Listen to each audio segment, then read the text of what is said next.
First, we'll be making the dough for the pierogies. The ingredients for the dough are 3½ cups of flour, 1 teaspoon of salt, 1½ cups of water, 1 egg beaten, and 1½ tablespoons of melted butter. Okay, in the skillet we melted the butter and we set it aside to cool. And now in the large bowl, Mark, you can mix the flour. Add the flour. There you go. And then the salt. And you can mix that a little.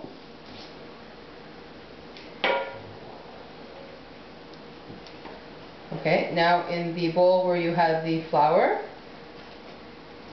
you can mix the water,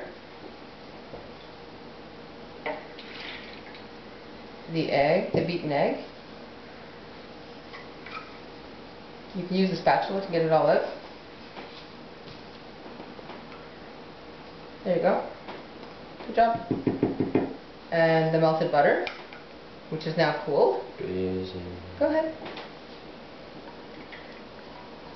You need to scrape it all up to get as much as you can.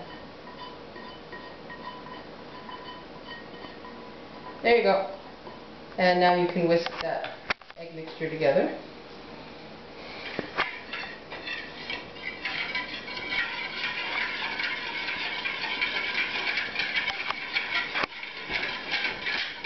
There we go. And now we can combine the egg mixture with the flour. And what we'll be doing is that we'll be beginning the creation of the dough. And as we need more water, if it's too dry, we can do that. Or we can add flour if it's too wet. So you can start with the whisk, Mark.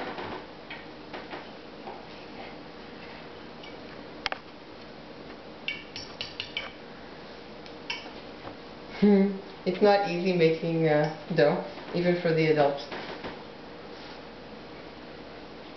Try and keep the flour in the bowl. There we go. Okay.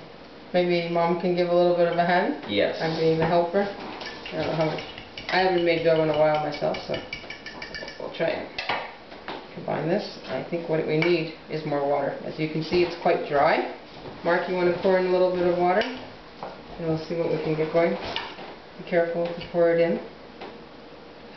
Okay, that's okay. That's good. Thank you. And as you can see, that's beginning to start to look like dough. Oh, see, even I get it on myself and on the ground. Okay, I think we need a little bit more water. Alright. What we'll eventually do is we'll transfer it over to the pastry dough, pastry board, sorry, and we'll start kneading it.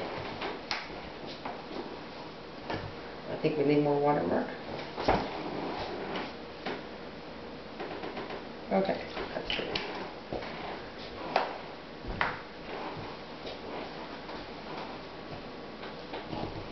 Have you ever kneaded dough, Mark? Nope.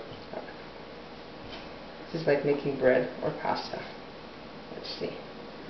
We use our hands. We make sure our hands are clean. And we try and combine all the flour that we've had in here. I think a little more water, Mark. And we'll be transferring it over to the pastry board. Okay, that's good. If you add too much water, there you go. I'm a messy cook. Then you can always add a little bit more flour. Okay, we're going to move this over and turn it over onto the pastry board. And I'll show you, Mark, it's what we call kneading. Okay. And we're not going to do too much of this. We turn it over and now it's sticky, so I can't put my hands in the flour, but maybe you can get a little spoon and sprinkle it. A little. There we go. And we turn it over and we keep working it. So as you can see, it's sticking, so we need a little bit more flour. Mark, you can add the flour. Sprinkle it there. And sometimes you can put a little pile here of flour, so we add it on as we need it.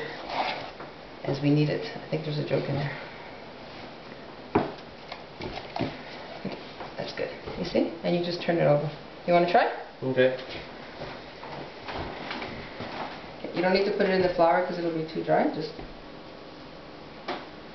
there we go. So you kind of push and then turn to yourself.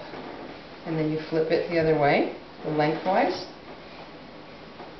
Yeah, that's alright. Okay, and what we do now is we're going to let it rest because there's gluten in there and it needs to work itself out. So we're going to cover it with this bowl here. You can end it there. And we're going to let it rest for about 30 minutes. And our next section, or segment, will be making the filling. So we're going to peel some potatoes and then we'll get back soon. Are we good, Mark? Yes. Okay.